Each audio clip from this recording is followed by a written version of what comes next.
Greetings and welcome to Writers on Writing. I'm your host, Dr. Brenda Greene, Professor Emeritus. I'm very, very pleased to have with me on Writers on Writing today the best-selling novelist ReShonda Tate. Rhonda. Thank you. Thank you so much for having me. Oh, thank you for agreeing to take the time to really speak with me based on all of the work you're doing. Just want to remind everyone that this radio show, Writers on Writing, comes to you every Sunday and gives you, our listening audience, an opportunity to hear writers from the African diaspora talk about their work, their lives, and their craft. And we are also on YouTube, so you'll be able to watch us on YouTube. This program is paid for by Medgar Evers College. So, for those of you who don't know ReShonda Tate is a nationally best-selling author and award-winning journalist, and she has the credentials and passion to bring stories to life. She's also a motivational speaker and a poet, a three-time nominee and previous winner of the NAACP Image Award for Outstanding Literary Work and Fiction. She has many awards, too many to name, and she was inducted into the Texas Literary Hall of Fame and the Arkansas Black Hall of Fame. And you've been in this business for decades. So we're going to get a little bit more into your life, but I first want to talk to you about your most recent novel and your forthcoming novel. Your most recent novel, The Queen of Sugar Hill, which is the life of Hattie McDaniel, and your forthcoming novel, which was really engaging, with Love from Harlem. So these both of these novels are about two phenomenal women who made an impact in the entertainment and the music business in different ways, but they were really trailblazers. And what you've done in this historical, I guess you call it historical fiction, is to really get into their interior lives and to talk about relationships and the struggles and the challenges, while also illustrating authors who people may not know about, who have almost been invisible in Right. the media and in the public. What was your motivation behind writing both of these novels? Yeah, so I was or am a journalist, but I wore two hats. I wore a hat as a journalist, and then I wore a hat as a writer, a fiction writer. And for years, I kept the two separate. I felt like my journalism, I was researching, I was doing all of that. That was my day job, and then I would lose myself in the fiction at night. And after 50 books, you're like, okay, what's next for me? And then as I was getting more into historical fiction, I saw that that was the merger of the best of both of my worlds. And so historical fiction allowed me to take those facts, lay the foundation with facts, and do my research and wear that journalism hat, and then bring in the fiction to fill in the blanks. And so that's how I moved over to historical fiction after more than 2 decades as a contemporary writer. And I actually found myself just like in paradise. I loved it because it was both loves united as one. And as I was discovering these women and I would go down research holes, I was dumbfounded at all that we did not know. And that was what just catapulted me to want to dive deeper into their stories. Yes, I think that is what makes this book so engaging. As you said, there's so many things we did not know. And as a journalist, you know how to capture those stories and those thoughts that are not normally shared. And it's very clear that you did a lot of research. Talk about your research process for both the Queen. Let's start with the Queen of Sugar Hill, Hattie Yes. McDaniel, who really deserves to be recognized because you gave me another perspective for how to Yeah, look at her. I know when I knew of Hattie McDaniel growing up because my grandmother loved her. My grandmother loved Gone with the Wind, and I hated it. I hated Hattie's character. I hated the movie. And my grandmother wanted to know why I hated it so much. And I said, because Hattie McDaniel is playing this maid. She's so over the top. And my grandmother said, but she's playing a maid, and I am a maid. So why Wow. are you looking at her with disdain? And it had never dawned on me. I loved my grandmother. My grandmother was a hard worker, but for some reason, I saw this woman playing a maid and had disdain. And then my grandmother said, plus it was 1939. What did you expect her to play? Scarlett O'Hara? Hmm. And that's when my insight began to shift. And I took off my 21st century lens and started looking at her through the time that she was in. But in regards to research, so of course, like so many people, immediately I go to the internet to see what I can find. I quickly discovered that there is so much erroneous information on the internet. For example, Hattie McDaniel, if you Google her now, it talks about her husband George Langford. It's on Wikipedia, it's on all these newspaper articles. Hattie never had a husband named George. Someone wrote an article about that, and then someone else repeated it. And over the years, that had just continued to manifest. So I said, I need to get off the internet. And I went to research libraries. I physically went, I spent time there. I spent time in newspaper archives. I actually researched for about 3 years on both books, to the point that my friend was saying, okay, can you stop researching the book and write the book? Right. Yeah. That point about the misinformation on the internet is so important because that's how many people get their Yeah, facts, what they believe are facts. right. And as a journalist, you knew that was really erroneous. What kinds of documents did you actually have to go through? Because I imagine it was not easy to find original documents regarding what she did, and also the fact that she was involved in activism in her own way. Absolutely. That the activism was one of the most just enlightening things that I found because as a Black woman, I live in the suburbs. I can live here because of the efforts of Hattie McDaniel. How did I not know that? How did I not know that she was the driving force for the Supreme Court to strike down restrictive covenants, which allows us to live where we want?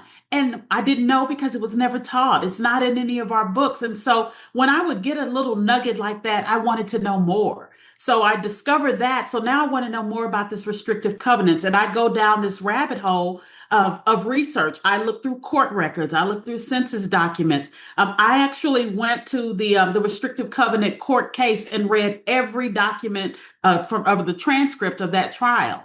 And so that's how I'm able to get a lot of the information down to how she was in the actual court case. So I was able to pull from there. She also wrote a lot. She wrote letters that actually sometimes was got her in trouble, but I got a lot of my information from her own personal letters.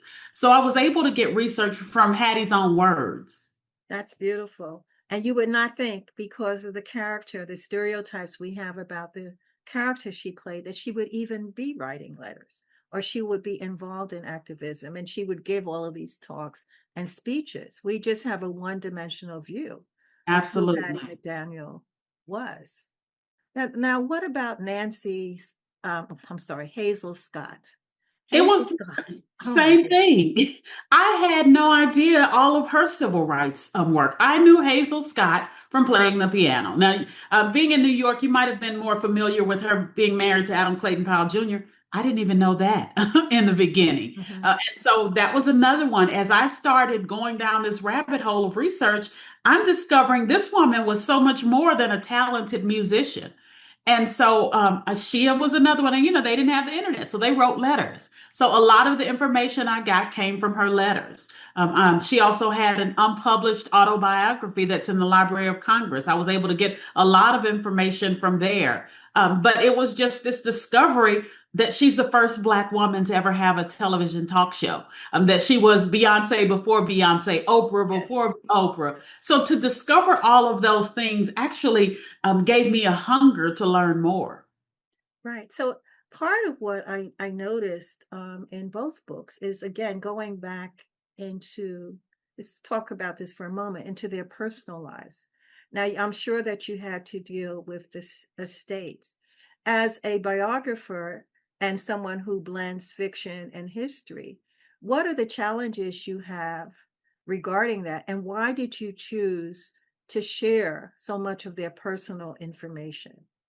So it's funny you say that because there are some instances, especially when I was writing Hattie McDaniel's story, there were some things that she did in her personal life that I didn't want to put in the book. Mhm. I didn't want to explore her same-sex relationship with Tallulah Bankhead. And Right. Hattie came to me as I'm writing. My mother says this makes me sound crazy, but true writers will understand. Hattie came to me and said, if you're going to tell my story, tell it all. Don't sugarcoat it. And so that was really the catalyst that freed me to tell her story. Now, what I did have to end up doing was narrow the focus because I wasn't writing a cradle to grave story. So I Right. had to pick out the items that were the most interest or that I thought would be in the time frame that I was covering her story.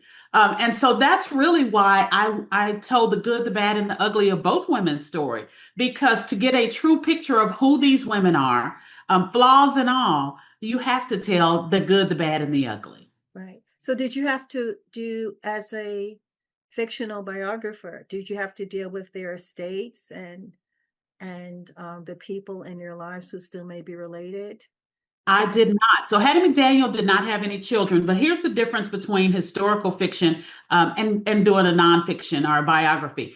At first, when I first started out, I'm new to this. I was going to talk to members of her family, and a friend of mine who writes historical fiction said, "Don't do that." Because it's almost like I'm going to come to you and say, I want to write a story about your mother, but I'm going to make some stuff up. Well, you're going to have a problem with that. So Yes. you keep the two separate. So at no point did I talk to any member of her estate. But everything that I wrote about the foundation was all a public record. It Okay. was so I didn't take any information that wasn't true. And that's the key when you're writing historical fiction. I would never say Hattie McDaniel had 8 husbands because she didn't. And so that's maligning someone's character. So there may be things that, the reader is like, oh, wow, I didn't know that. Or why would you mention that? But there are things that actually happened. And so you cover yourself legally by doing it that way. But I don't want to. You keep the two separate in terms of going to talk with the estate. Right. I think that's a good tip for biographers. There are many people who say, even writing a biography, they really don't want to do it until after the person has transitioned, because then they can be much more objective and Yes. not have, the voice of the person. If you want to write your story, I guess you do it in a memoir, right? Then you can Right. be selective about what you want um, to show. So, what is the you ended up including a lot of the. I mean, I saw all of these people that I know, like in Queen of Sugar Hill. You saw Ethel Waters and Clark Gable, and particularly in with Love from Harlem, Quincy Jones. That was some story. Yeah, that Quincy was a Jones. shocker for me too. Yes. Billie Holiday. Just you really get to really know a people from another angle. And that was just such a rich part of the story. What is the process that you went about creating the conversations and going into the relationships with those people who were close to them and in their lives? So that's where the research comes in. So Hazel's unpublished autobiography, she talks about Quincy, but she never names Quincy. So Oh, when I first read that, I didn't know who he was. But then as I'm going and I'm doing more research and I find out they used to date, and then I see the time frame. So then I go to his autobiography that he wrote, and he mentions her. And so then you have to start putting the pieces of the puzzle together. And so oh, that's how you figure out. But she talked about her love for him. But again, like I said, she never named him throughout her whole the autobiography. And so it's little things like that that you have to do. There's some that are public record. Her relationship with Billie Holiday was a public record, but then I would see through her letters how deep their friendship actually was. Right. And so that's why the research is critical. You can actually spend all day, 24 hours researching to get one line I to go understand that. I in. understand. The research process takes much longer than Yeah, actually the writing of the book. I yeah. noticed both of your books, you structure them pretty much month by month. Hmm. What is the reason for doing that? It does help the reader. I think it's a Yes. good tool to help the reader stay along, keep really connected to the writer Mhm. and what is going on in their lives. But is that a technique that you use in all of your biographies or your Yes. historical fiction? Yeah, so what you do, you don't want to write a cradle to grave story because a reader is just not they're not going to stay with you for the journey of cradle to grave. Mhm. And so I am a firm believer that good books aren't written, they're rewritten. And so my I like first that. draft of The Queen of Sugar Hill, for example, started when Hattie McDaniel was a little girl. And then in the rewrites, I'm like, okay, this is it's too long. I need to figure out how to narrow this in. So then I started when she first discovered her love of acting. And then I ended up on let's start where the reader knows her. And that is the night of the Academy Award. And so that's how we ended up. It was just a manner of rewriting and deciding what segment of her life, of their lives, out of all the books I write, what segment of their life are do we want to tell? And so with Hazel Scott, she ended up marrying again right after Adam Clayton Powell Jr. And so as I initially wrote about that marriage, but then again, the story is dragging on. She's repeating in real life. We do some things that don't quite make sense. She's repeating some of the same mistakes she made with Adam, and readers aren't as forgiving in a story that is taking up their time as they are in real life. So I had to then again narrow that time frame down and stop the story before she remarried and kind of repeated her cycle all over again. Okay. All right. Now tell us a little bit about you. You've written, like you said, more than 50 books. Tell us about your writing life. What are you thinking about? What's your message and what is your craft? You've talked a little bit about it for the historical fiction, but if you had to describe who you are as a writer and your writing life, Yeah, what so would you I have share with us? always loved writing, loved making up stories. My mother called it lying, but for me, it was just this active imagination since I was a little girl. But you know, my mother was old school. She was in this box, and she would say, "You can't make money as a writer." So I went to college and I majored in broadcast journalism. And when I graduated, I actually went to work for the Enquirer, the National Enquirer. I was the Oh my paparazzi. goodness. I and That was a lot I of courage. I know. Tell me about it. I hated that job with a passion. I never had planned to take it. I took it for the money. But you know, as a true writer, that just wasn't my motivation. So after a year, I left there and I worked in journalism as a television news anchor and reporter. But along the way, I just decided to stop talking about writing a book and write a book. And I wrote my first book in 2000. Couldn't get a book deal, so I self-published it, and then got picked up by Simon and Schuster. And so they re-released that book, and I've been writing ever since. And it really, for me, it is something that I'm passionate about. And I think that passion is what drives you as a writer. I don't, people will often ask me, do you get writer's block? I don't. I write through writer's block. You know, the best invention ever was the delete key. So, you know, my friend has a saying that bad words matter. So I put even the bad words down and I go back and I clean it up later. But that's really how I tell my stories. I get them all out on the page and then I clean it all up. So you're one of those writers who write because you have to write. The people in my head demand that their story be told. In fact, there are times I'll go to my husband and say, "Oh, I need to tell you about it." He goes, "Wait, are these people real?" Before we engage in this conversation, I need to know, are these people real? Because I write, yeah, I write because I have to write. The stories are demanding to be told. And as my mother said, if it comes out my mouth, it's a lie. If I write it down, it's a story. Right. So just talk a little bit about your process. Do you write every day? Because to produce so many books, How many hours a day do you spend? What do you do when you get up? This is your full-time profession right now. It is, but I am also a managing editor for a Black newspaper here in Houston. And so I still technically have a day job.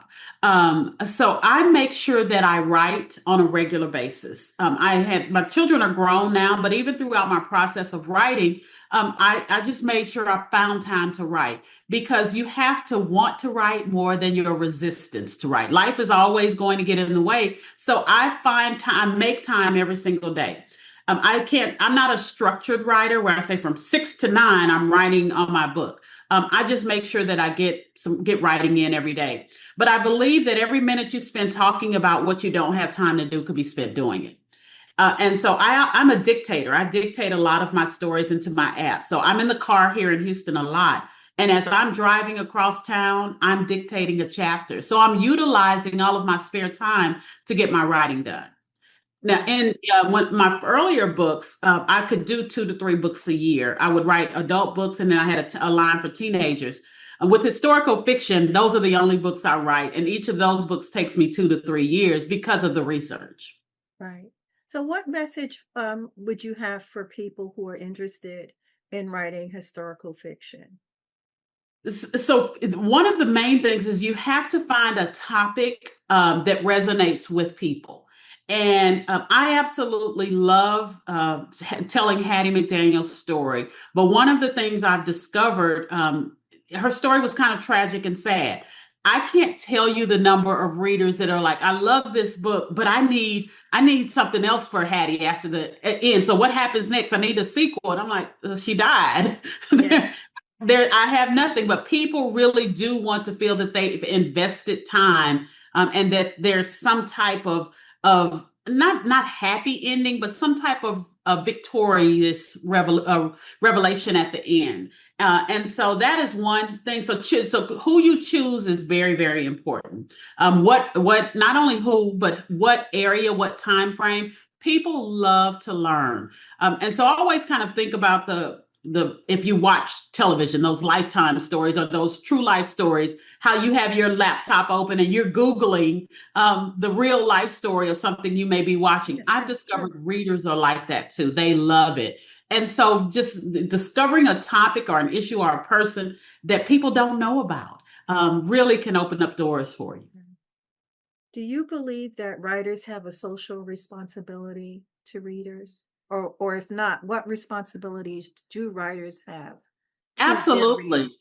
Yeah, because I mean, we are, especially as I look back over when I'm reading the old articles, these people had no idea that 100 years from now, a little Black girl named ReShonda was going to be reading their works. And so I tell people that all the time, both as a journalist and as a fiction writer, that we have a responsibility for our legacy because this is the lens through which the future will see our stories. So I'm happy to be writing these historical fiction novels because my children's children will be able to learn about Hattie McDaniel and Hazel Scott and other times in our history. Whereas if we don't do this, if we don't tell these stories will disappear. Hazel and Hattie have been buried, and our job is to as writers, are to bring these stories back out for future generations. We have a responsibility to be the griot of our communities today. Right.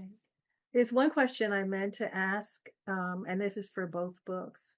What were the highlights for you in writing these stories about Hattie McDaniel and Hazel Scott? You know, one of the things that Hattie did is Hattie changed my perspective of life in general. So as I'm writing, the way that she was treated, especially even in my opening chapter at the Academy Awards, where Hattie McDaniel is all the way in the back of the room. And as I'm writing, I'm angry. I'm mad that they have her at the very back. And so I have an attitude as I'm writing. And Hattie again came to me and said, but I'm in the room. I'm the first African American who is not serving or cleaning that's in the room. So how about we look at that and focus on that and celebrate that instead of the fact that I'm the first, being angry at the fact that I'm the first. And so throughout my process and even day-to-day life now, I find myself taking that attitude. Sometimes it's not gonna work. Sometimes you just want to be mad. Mhm. But it really does help looking at the glass half full. She had a life of tragedy, so did Hazel, but they always found a way to get back up. And that was just inspiring to me. Okay. As you were talking, I thought about what Valerie Boyd wrote after writing the biography of Zora Neale Hurston. She Hmm. talks about Zora coming to her and Yes. talking to her through that book. And she passed away after the book was written, but Zora was there all the time, guiding her.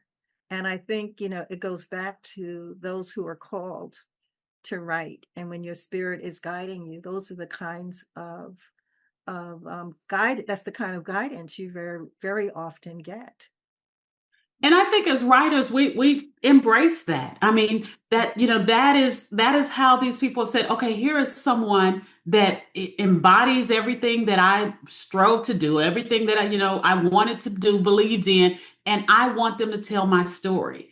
And so, I welcome, after I got used to Hattie talking to me all the time, I welcome because I would have tried to sanitize her story.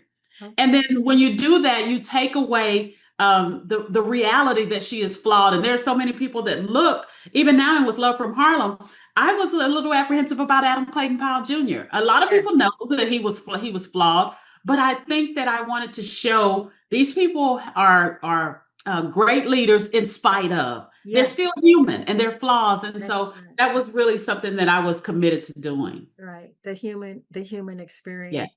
When you yes. look at what we're facing today with the publishing industry is really in a sense in a bind, is because they are publishing only those books they know they would sell. More people are self-publishing.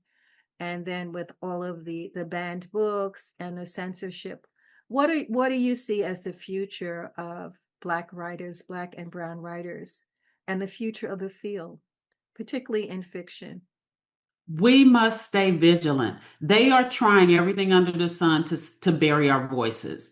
And it is essential that we stay vigilant. Here in Texas, you see the schools trying to wipe out all mention of slavery. Yes. It will be up to us to continue those stories. Our children's children, their grandchildren won't know anything about the struggle. And if you don't know anything about the struggle, you're destined to repeat it. And so we just have to stay vigilant in spite of. There may be times where we have to pool our own money together to publish, each other or others if the major publishers won't do it. As Sojourner would always say, if they don't give you a seat at the table, bring your own chair, because we've Yes. got to move forward, continue moving forward in spite of how much they're trying to hold us back. Right. So thank you so much. This has been a great conversation with you. I sometimes have challenges holding up the books. Let's see if we can. Oh, Okay. Yeah. there's one, Queen of Sugar Hill, and with love from Queen of Sugar Hill, Yes, ma'am. and with love from Harlem. Please go out and purchase this book. You can get Queen of Sugar Hill now. With love for Harlem, you can pre-order that. We encourage you to support independent Black booksellers and to support our writers, ReShonda Tate. Thank you so much for sharing the stories of these two phenomenal women and doing the research that will validate who they are. Thank you All so right. much. Thank you. Thank you so much for having me. Okay. And you've been listening to Writers on Writing. I've been talking with ReShonda Tate, the best-selling author. Please go out and purchase her books. Writers on Writing comes to you every Sunday, and this radio show is paid for by Medgar Evers College. Write us at writers@mec.cuny.edu. Thank you, and look for us on our podcast at the Center for Black Literature, centerforblackLiterature.org.